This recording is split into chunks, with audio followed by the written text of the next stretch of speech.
Устаз жолдошум Мурат, сени уруп тарбияlayım дейт. Кайша айтсаң эле өлтүрүп коем деп. Ушул шариатка туура келеби? Алла бар десем, мен өзүм жооп берип алам деп. Урушсак эле мен сенден нааразымын дей берет. Ажылдап кечке деле уруш чыгара бербейм. Жакшылык иштерди көп кылат. Ошону менен жуулуп кетет деп ойлойт. Менин деле сүйлөшкө акым барбы? Сүйлөсө каяша кайтарбай аузу биллахи минаш шайтанир ражим деп ыйласам, ыйлаба дейт. Колобка караба деп урушат дейт. Колобка деген экен. Аял назик жан десем, гилтейип турасын, каягың назик деп жаман сөздөр менен сөгөт. Зулум тууганда. Истаусу бин нисаи хайра. Пайгамбарыбыздын осуятын унутпайлы, урматтуу эркектер.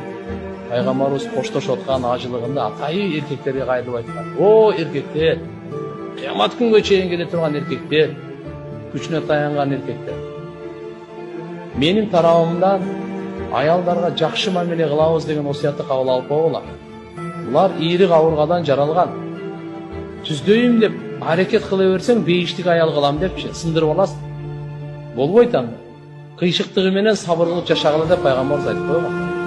Ар бир аялда өзүнө жараша кичине кемчилдиги болот. Ошо кемчилдигине сабыр кылып жашоону өткөрүш керек болот.